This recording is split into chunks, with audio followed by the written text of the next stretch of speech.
Greetings and salutations. This is the fourth reading of Salvation, Black People in Love by Bell Hooks. I'm Fatal Prose. This will be a straight through reading of chapter 4. So if you join, feel free to listen, but it really is designed to set up a recording, which will be on my YouTube shortly thereafter. So I thank you all for those who are listening. This is chapter 4 of Salvation, Black People in Love, and the chapter is titled Valuing Ourselves Rightly. Okay. No one speaks about the topic of Black people in love without addressing issues of low self-esteem and self-hatred. It is by now common knowledge that the trauma of white supremacy and ongoing racist assault leaves deep psychic wounds. Whether the issue is a painful color caste system in Black life or violent actions used by whites against Blacks, denigrating speech, physical aggression, or dehumanizing representation, every day all Black people encounter, as does everyone else, some expression of hatred toward Blackness, whether we recognize it or not. Prone to recognize overt expressions of hating Blackness, everyone tends to ignore constant covert expressions. A denigrating remark made by a seemingly friendly person, a stereotypical racist representation in a marginalized, in a magazine or billboard, or the myriad times in any given day when a white person takes public transportation and stands rather than sits next to a Black person, but sits if a seat opens up next to someone white. In predominantly Black environments, someone may be casually using the N-word, or jokingly talking about Black folks as lazy and not wanting to work. All these incidents are expressions of white supremacist thinking and action in daily life and the hatred of Blackness that it condones and perpetuates. White supremacy is a much more useful term than racism because it allows us both to hold non-Black folks accountable for acts of covert and overt racial aggression and to look at and challenge the ways Black people internalize white supremacist thought and action. Tragically, most Black folks first experience racist wounding in our own homes when our worth is judged at birth by the color of our skin or by the texture of our hair. Prior to militant movements for Black power, which challenged the denigration of Black bodies using the in-your-face slogan, "Black is beautiful," a large majority of Black people simply accepted the notion of aesthetic inferiority in relation to whiteness. From the outset of our history in the United States, Black folks aggressively challenged the notion that we were in any way intellectually inferior to white people. Consistently, Black folks and our white allies in struggle called attention to Black intellectual and artistic genius to resist racist stereotypes. White supremacists' insistence that Black people were lazy and unwilling to work hard was not internalized by Black folks because their experiential knowledge countered this assumption. Every day they saw Black folks working from sunup to sundown, sometimes working themselves to death. Even in the face of racism's most vicious institution, slavery, initially on all fronts, enslaved Black folks refused to embrace white notions of our inferiority, but that changed when white racists doled out privileges and rewards on the basis of skin color. As this happened, it not only divided Black folks from one another, creating a level of mistrust and suspicion that had not been there when all Black folks were similar in skin color, it also laid the foundation for assimilation. Good morning. White supremacist practices for breeding through rape of Black women by white masters produced mixed-race offspring whose skin color and racial features were often radically different from the Black norm. This led to the formation of a color caste aesthetic. While white racists had never deemed Black people beautiful before, they had a higher aesthetic regard for racially mixed Black folks.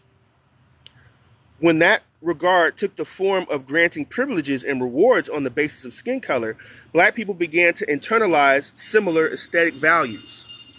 To understand the color caste system and its impact on Black life, we have to acknowledge the link between patriarchal abuse of Black women's bodies and the overvaluation of fair skin. White supremacist formation of a color caste system where lighter skin was valued more than dark skin was the handiwork of white male patriarchs. Combining racist and sexist attitudes, individual white men showed favor toward the light-skinned breed of black folks that came into being as a result of their sexual assault of black women's bodies. While white men use the bodies of darker-skinned black women as vessels to act out violent sexual lust without developing emotional bonds and ties, their biological ties to mixed-race black people led to development of different and diverse sentiments. Whereas racist sexist iconography had deemed the darker-skinned black woman ugly and monstrous, a new standard of evaluation came into being to judge the value of fair-skinned females. Aesthetic eroticization of the lighter-skinned black female gave her higher status than of darker females, creating a sordid context for competition and envy that extended far beyond slavery. How sad it must have been for enslaved black females to find themselves pitted against one another for small favors.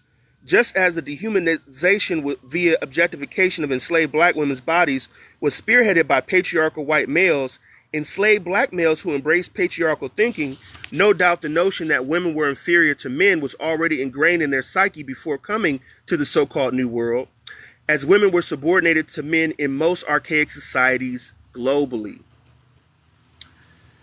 Began to value lighter-skinned women over their darker counterparts. Annals of history show that the lighter-skinned black male was often viewed with suspicion.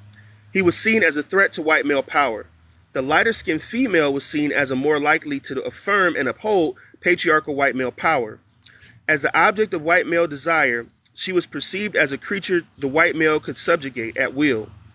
As a strategy of colonization, encouraging enslaved blacks to embrace and uphold white supremacist aesthetic was a masterstroke. Teaching black folks to hate dark skin was one way to ensure that whether white oppressors were present or not, the values of white supremacy would still rule the day. Prominent patriarchal black male leaders who resisted racism on every other front showed a preference for light-skinned women. By their actions, they made the color caste system acceptable. From slavery to the present day, dark-skinned children in black families risk not being as highly valued as lighter counterparts. In my lifetime, the 60s Black Power movement was the only time that the color caste system was militantly challenged. While the slogan "Black is Beautiful" does not seem at all revolutionary today, before radical change in racial hierarchies, it was taboo to publicly voice militant resistance to white supremacy by denouncing color caste. The 60s and early 70s were the time when black folks working in the mental health field first began to directly speak about the way in which masses of black people had internalized racist assumptions about the ugliness of our bodies.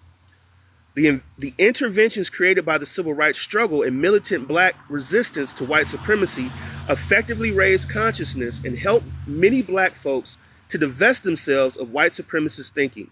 However, just as enslaved and newly freed black male leaders showed distinct preferences for fair skin, the leaders of our militant revolution did the same.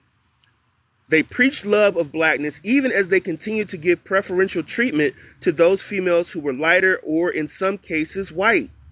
In the 60s, Malcolm X's decision to marry a dark-skinned sister, one chosen for him by his mentor and leader Elijah Muhammad, was meant to set an example to other black men.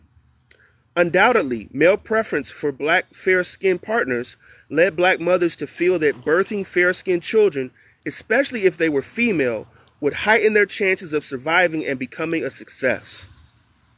Heterosexual black males' lust for fair-skinned mates created a climate of hostile competition between black females of all skin colors. The negative impact of color caste system has been most felt by children. Whether they are dark or fair, black children have been subjected to a level of shaming that is psychologically traumatic. Children degrade each other on the basis of skin color because they learn from adults that this is acceptable. Whether it be a light-skinned child lording it over a darker peer, or a group of dark-skinned children mocking and ridiculing a fair-skinned peer, the intended outcome, to make that person ashamed of their physical features, is the same. It wounds the child's spirit no matter their skin color. Collectively, black folks already know what must change if we are to completely eradicate color caste systems. Many of those changes, the praising of diverse skin colors, the choice of variously hued black images in visual media, the refusal to equate dark skin with evil, and so on, which were put into place by militant civil rights struggles, were undermined by an unspoken black backlash spearheaded by the white-dominated mass media. As we saw more images of black people on television and in movies, color cast overdetermined the nature of their roles. Dark-skinned people were usually cast in negative roles. They were the bad guys or the bad women, whores and prostitutes. The good people were always lighter. Black filmmaker Spike Lee brought national attention to the problem of color cast with his movie School Days, but the movie simply reproduced the skin color hierarchy. It did not challenge it or offer a new vision. More often than not, black-controlled mass media have been invested in the color cast system as the dominant white culture. No matter the color of a filmmaker's skin, in movies and videos today, dark-skinned black women are not likely to be cast in any role except that of a demonic black, I won't say that word. In Scary Movie, a film made by black filmmakers, the black female character is depicted as hateful. Ultimately, she is brutally murdered by a group of white folks.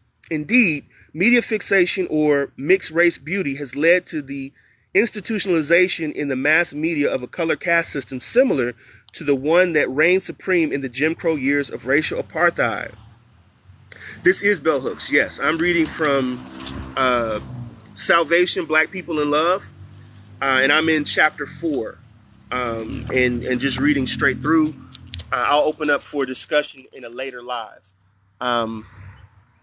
Passive acceptance of internalized racism intensified with legal racial integration and the concomitant demand that black people who want to succeed assimilate the values and beliefs of the dominant white culture. As beloved black male leaders were assassinated, our militant movement to end white supremacy ended. Changes came: equal access to education, more and better job opportunities, and with them the assumption that black people no longer needed to engage in militant protest.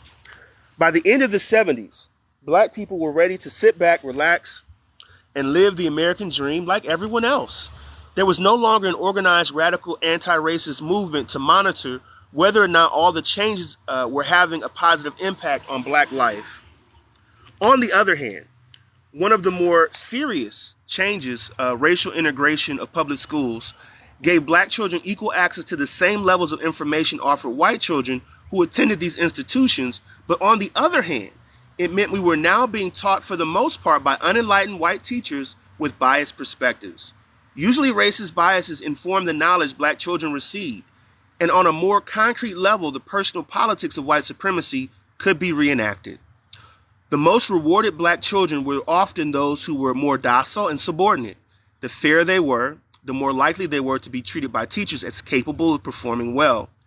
In my segregated grade school and junior high school, no black child was made to feel that allegiance to the race was determined by not liking to do one's work.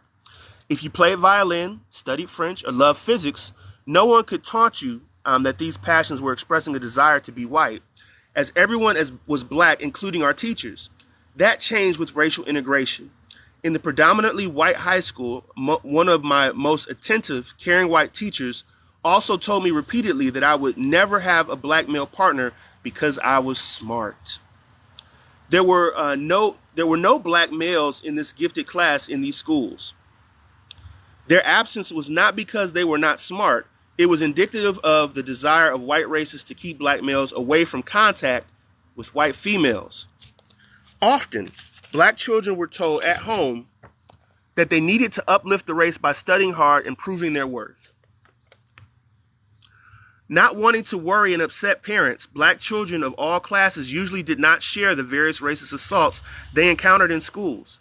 Racial integration soon became a space where heightened levels of racial humiliation and shaming took place. Shame makes self-acceptance and self-love impossible. Ironically, as more and more black people benefited economically from the changes brought about as a result of the civil rights struggle, the efforts to transform our culture in ways that would both eliminate white supremacist thinking and offer healing paradigms slackened. Most black thinkers acknowledge that internalized self-hatred is more pronounced now than it was when the economic circumstances of black people were far worse, when there was no social racial integration. Too late, progressive black people and our allies in struggle learned that legalized racial integration would not change white supremacist perspectives. Since anti-racist individuals did not control mass media, the media became the primary tool that would be used and is still used to convince black viewers and everyone else of black inferiority. A pedagogy of racial hatred comes to us every day by way of the mass media. The images we see of black people are more often than not degrading and dehumanizing. Without an organized anti-racist political movement to vigilantly challenge media distortions, they rule the day. No one raises a fuss when the one black child in the television commercial is placed in a stereotypical role. No one urges mass boycott of films portraying black males as brutal rapists and murderers. No one acts as though the black actors who eagerly take roles that depict black people as being irrational, immoral, and lacking in basic intelligence are perpetuating white supremacy. Yet, these images not only teach black folks and everyone else, especially young children who lack critical skills, that black people are hateful and unworthy of love, they teach white folks to fear black aggression. This fear allows white folks to feel justified when they treat black people in dehumanizing ways in daily life. A white woman who clutches her purse as she walks towards a young black male or female on the street sends the message not only that she fears for her safety, but that she sees all black people as potential criminals. We live in a society where we are daily confronting negative images of blackness. It takes courage and vigilance to create a context where self-love can emerge. When I recognized that black folks were collectively losing ground when it came to the practice of self-love, in a collection of essays, Black Looks, Race, and Representation, I advocated that we renew anti-racist struggle in ways that would focus on loving blackness.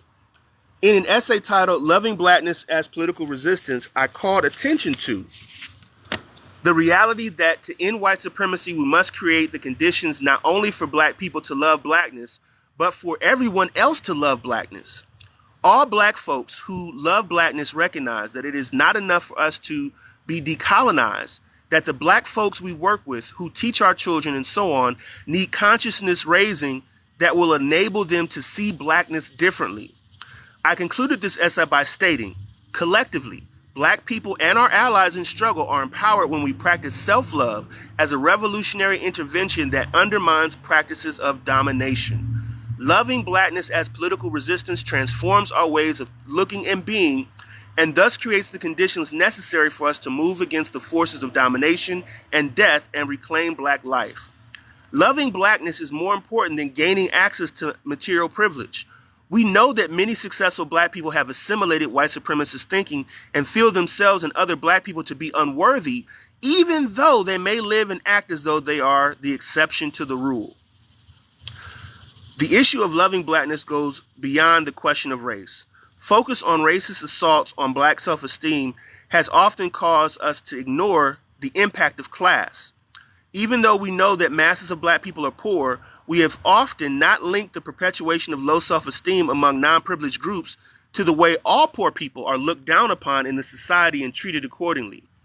When an overwhelmingly majority of black people were poor because racial segregation denied us access to jobs and economic advancement, in our communities, poverty was not a source of shame. Indeed, families often approach lack from a global perspective, relating their experience of material lack to that of folks in other countries. Since religion taught us that God loved the poor and the oppressed, we understood that to live simply, whether one had freely chosen that lot or not, was to live in harmony with divine will. In the past, by not attaching negative stigmas to material lack, black people effectively refused to allow material status to determine substantive value. In our churches, we were constantly taught that being rich was not a virtue, that it was more virtuous to love one's neighbor and to share resources than that greed was a sin. As the church started to become a site for class mobility, as churches evolved from places of worship to corporations, institutions requiring more money, these values were no longer emphasized. When this reality was coupled with a turning away from religious teachings as a practical guide for one's life, black folks of all classes began to buy into capitalistic consumer thinking, which equated worth with material status and spread the message that you are what you buy. The mass media, which had for the most part ignored the poor, showing us mostly the fictional lifestyles of the rich, began to tell everyone that to be poor was to be nothing. More than racial assault, which black folks were quick to recognize and resist, this type of thinking was demoralizing. It was also terribly dangerous. It helped create a social climate in poor and destitute black communities where individuals were willing to rob, beat, and kill one another for material items. It helped lay the groundwork for the acceptance of a drug-based, capitalist, dog-eat-dog culture in poor communities where non-market values like sharing resources and neighborliness, which were once the norm, have become ridiculed, mocked, and all but erased. It also laid the groundwork for unprecedented levels of petty envy and hostility in communities where folks had once been bonded by respect for shared circumstances rooted in hardship. Usually, folks blame drugs for the moral breakdown in poor communities, but drugs, hard and soft, have always been present in black life. The social context in which they were once used was one that emphasized pleasure, not escape from dehumanization and pain. When poor and destitute people of any race are made to feel that they really have no right to exist because they lack the material goods that give life meaning, it is this immoral climate that sets the stage for widespread addiction. In recent years, when poverty has been depicted as a crime against humanity, poor people of all races have been seen as criminals and treated accordingly. This demoralization shames. It creates depression, despair, and the dangerous life-threatening nihilism black leaders talk about. It lays the emotional groundwork for widespread addiction. Addiction is not about relatedness. Hence, it destroys community. It creates a predatory culture, one where individuals regard each other with fear and loathing. In black families, where addiction to drugs like heroin, cocaine, and crack prevail, bonds of affection and care are daily destroyed. Addiction knows no class. While materially privileged black people are able to deny and cover up the negative impact of substance abuse on their family life, emotional devastation is more readily visible in the lives of the poor and underclass. We know drug-addicted parents of all classes often neglect and abuse children, at times making them the object of profound, brutal rage. There are few places where this woundedness is attended to, where the post-traumatic stress individuals endure is addressed in a healing therapeutic environment. Such environments would not solve the problems of poverty, but they would address the underlying issues of self-esteem and self-love. One can be poor and still be self-loving. A huge majority of successful black people who came from poor and or working class backgrounds know this truth.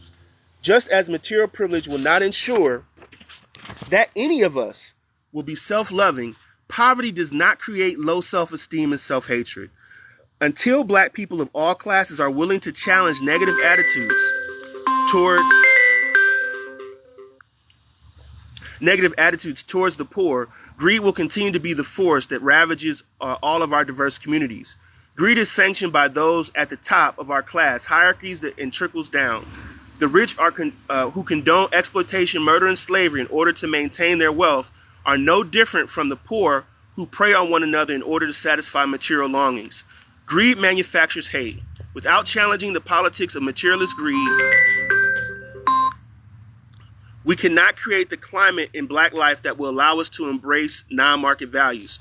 From experience, black people know that no matter what our economic circumstances, we can create an environment that is permeated by a love ethic. Those of us who come from non-privileged backgrounds know this by heart because we felt the love in those places where material plenty was lacking. Love is especially available to us because it is a non-market value. When we create love wherever we are, we can create love wherever we are. Valuing ourselves rightly means we understand love to be the only foundation of being that will sustain us in both times of lack and times of plenty. I just read to you chapter 4 of Salvation, Black People in Love by Bell Hooks. I will put this on my YouTube shortly thereafter. Thank you for listening.